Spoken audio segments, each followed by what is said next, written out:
অভয়ে পদে প্রাণ সপেছি আমি, অভয়ে পদে প্রাণ। আচ্ছা, গেট দিয়ে প্রবেশ করেই সবার সামনে রয়েছে মূল মন্দির। এটি হলো শিব মন্দির, আর শিব মন্দিরটি দেখতে পাচ্ছেন 8 চালা বিশিষ্ট। গর্ভগৃহের সামনে উপরের যে ছাদটা রয়েছে সেটি কিন্তু কড়িবর্গা দ্বারা নির্মিত। শিব মন্দিরের চারিপাশ দিয়ে এরকম প্যাসেজ আছে, ভক্তরা পরিক্রমা করতে পারেন এই মন্দিরকে। বেদিতে শ্রী রাধাকৃষ্ণ বসে আছেন বা অধিষ্ঠিত, সেই বেদিটাও কিন্তু খুব সুন্দর করে সাজানো। আজকে যে মন্দিরটি আপনাদের সামনে উপস্থাপন করতে চলেছি, এই মন্দিরটা হলো দক্ষিণেশ্বরে মা ভবতারিণীর বড় দিদির মন্দির। একদম ঠিক জমের ভয় করেছি, আর কি জমের ভয় করেছি। নমস্কার বন্ধুগণ, কেমন আছেন আপনারা? আশা করি ভালো আছেন। লাস্ট কয়েকদিন ধরে কলকাতা আর কলকাতার আশেপাশে থাকা নানান আশ্রম আর মঠের উপর ভিডিও দিচ্ছি, তাই আজকে ভাবলাম কোনো মন্দিরের ওপর একটা ভিডিও দেওয়া যাক। আজকে যে মন্দিরটি আপনাদের সামনে উপস্থাপন করতে চলেছি, এই মন্দিরটা হলো দক্ষিণেশ্বরে মা ভবতারিণীর বড় দিদির মন্দির। একদম ঠিক শুনেছেন, এই মন্দিরটা কিন্তু খাস কলকাতায় বহু বছর ধরে বিরাজমান। তো এই মন্দিরটা কোথায় আছে, আপনারা যেতে চাইলে কিভাবে যাবেন, মন্দির খোলা আর বন্ধ হওয়ার সময় কি আছে, এমনকি ইতিহাস কি আছে, সেটাও আপনাদের সামনে তুলে ধরবো এই ভিডিওতে। আপনাদের যেটা করতে হবে, স্কিপ না করে ভিডিওটা লাস্টও দেখতে হবে, এবং ভালো লাগলে অবশ্যই লাইক, কমেন্ট, শেয়ার আর সাবস্ক্রাইব করে আমাকে আশীর্বাদ অবশ্যই করতে হবে। তো চলুন সময় নষ্ট না করে রওনা দেওয়া যাক দক্ষিণেশ্বরে মা ভবতারিণীর বড় দিদির বাড়ি।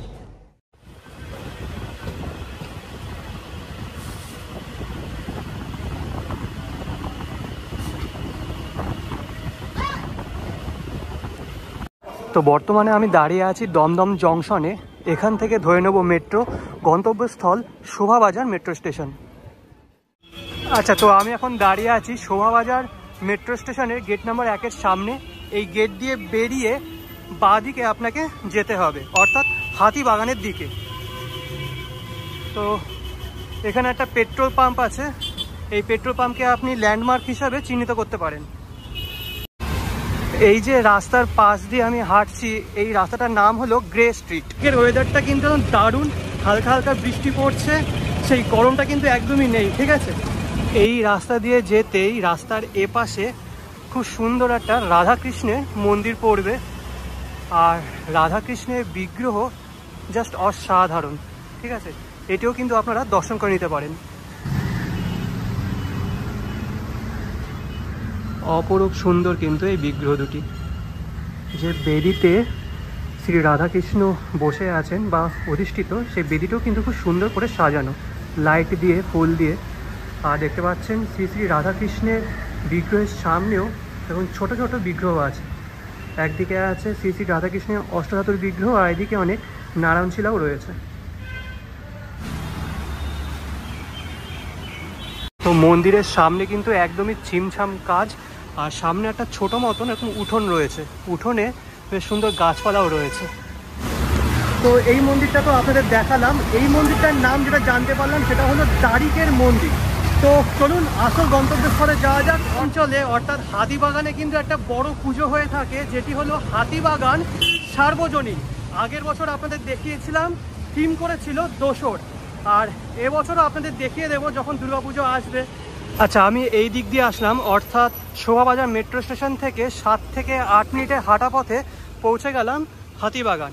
তো এখানে দেখতে পাচ্ছেন চৌমাথা রয়েছে, এই চৌমাথার থেকে ডান দিকে আপনাদের যেতে হবে। মেট্রোর থেকে 10 থেকে 12 মিনিটের হাঁটা পথে আমি পৌঁছে গেলাম আজকের গন্তব্যস্থল, অর্থাৎ দক্ষিণেশ্বরে মা ভবতারিণীর বড় দিদি, যা হলো গোহদের কালী মন্দির, বা অনেকে এটাকে নিস্তারিণী কালী মন্দির হিসাবেও চেনেন।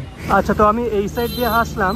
2 মিনিটের হাঁটা পথে ডান দিকে তাকালেই পড়বে নিস্তারিণী মা কালী মন্দিরের মেন গেট। এই দেখতে পাচ্ছেন উপরে লেখা রয়েছে শ্রী শ্রী নিস্তারিণী মা কালী মন্দির, আর নিচে লেখা রয়েছে গোহদের কালী মন্দির। আর তার নিচে লেখা রয়েছে, দেখতে পাচ্ছেন, দক্ষিণেশ্বর মন্দিরের মাতৃমূর্তি নির্মাণকারী নবীন ভাস্করের প্রথম মাতৃমূর্তি। তো এই ইতিহাসটাও আমি আপনাদের জানিয়ে দেবো। আপাতত চলুন ভিতরে প্রবেশ করা যাক।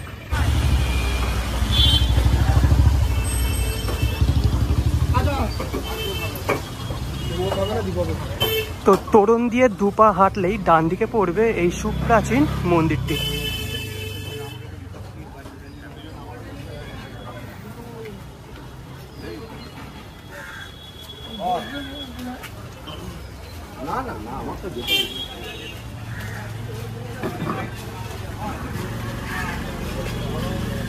এই যে মূল মন্দির, আর মন্দিরের রংটা দেখছেন খুব সুন্দর মিষ্টি একটা রং।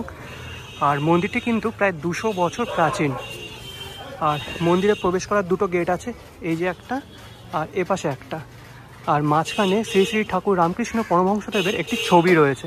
উপরে রয়েছে শ্রী শ্রী নিস্তারিণী মা কালী মন্দিরে এই একটা ব্যানার বা বোর্ড। তো চলুন ভিতরে প্রবেশ করা যাক।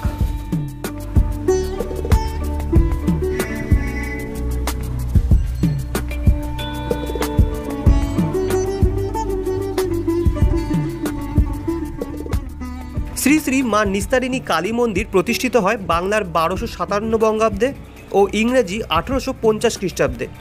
প্রতিষ্ঠা করেন শ্রী শ্রী শিবচন্দ্র গুহ। মন্দিরের সামনে একটি প্রতিষ্ঠা ফলক আছে, তাতে শিবচন্দ্রের জায়গায় লেখা হয়েছে শিবচরণ। মন্দিরের বাঁদিকে আছে একটি 8 বিশিষ্ট শিব মন্দির। আসি এবার মা নিস্তারিণী বিগ্রহ সম্পর্কে। রানী রাসমণি পূর্ব বর্ধমান জেলার কাটোয়া মহকুমার অন্তর্গত শিল্পী শ্রী নবীন ভাস্করকে মা ভবতারিণীর বিগ্রহ গড়ার আদেশ দেন। সেই সময় শ্রী নবীন ভাস্কর ছিলেন একজন প্রসিদ্ধ মূর্তি নির্মাণকারী শিল্পী। আদেশ অনুযায়ী শ্রী নবীন ভাস্কর মায়ের মূর্তি গড়ার কাজ শুরু করেন।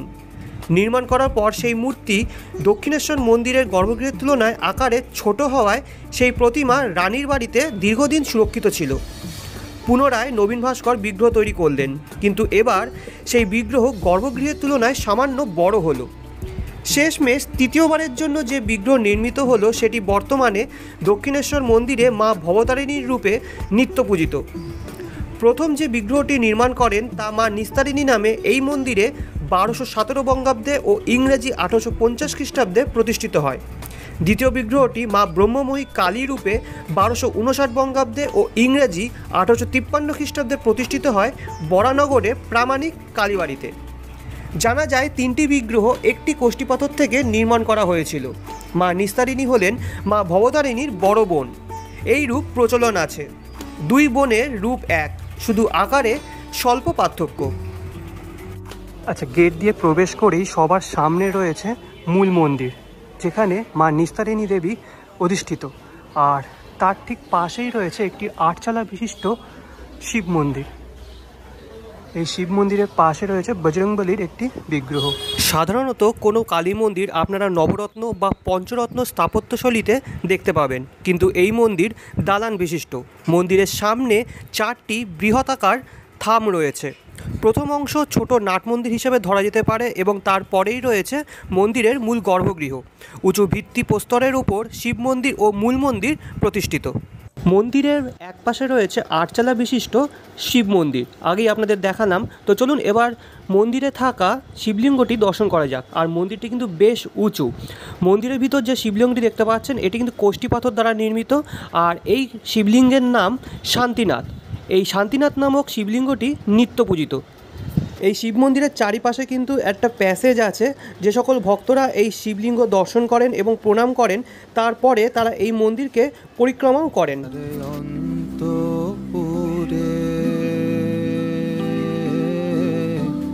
জয় দুর্গা আমার মণ্ডপ ঘর। তো এখন চলে এসেছি শিব মন্দিরের পাশে থাকা মূল মন্দিরে। দেখতে পাচ্ছেন মূল মন্দিরের সামনে উপরের অংশে কড়িবর্গা দ্বারা নির্মিত। এর থেকেই বোঝা যায় মন্দিরটা কত বছর পুরনো। গর্ভগৃহের মুখ্য দ্বারের উপরের দিকে একটি ছবি রয়েছে। খুব সম্ভবত ইনি হলেন শ্রী শ্রী শিবচন্দ্র গুহ। গর্ভগৃহে মা যে বেদিতে অধিষ্ঠান করছেন সেই বেদিটি একেবারেই ছিমছাম লাল ও সোনালী বর্ণের। মায়ের মাথায় সোনার মুকুট ও গলায় জবা ও রজনীগন্ধা ফুলের মালা। মন্দির প্রতিদিন সকাল 6টা থেকে দুপুর 12টা পর্যন্ত খোলা থাকে, তারপর বন্ধ হয়ে যায়। তারপর আবার বিকেল 4টে থেকে রাত 8টা পর্যন্ত খোলা থাকে। ফাল্গুন সংক্রান্তি ও দীপান্বিতা কালী পুজোর দিনে মন্দিরে বিশেষ পুজো হয়।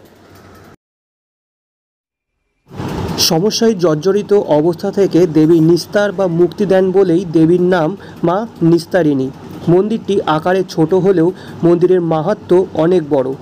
মন্দিরের ভিডিওটি আপনাদের কেমন লাগলো অবশ্যই কমেন্ট বক্সে কমেন্ট করে জানাবেন। যদি ভালো লেগে থাকে তাহলে অবশ্যই লাইক, কমেন্ট, শেয়ার আর সাবস্ক্রাইব করতে ভুলবেন না। নেক্সট ভিডিও খুব তাড়াতাড়ি দিয়ে দিচ্ছি। আন্টিল দেন ভালো থাকবেন, সুস্থ থাকবেন। আজকের জন্য বিদায়। কালী নাম কল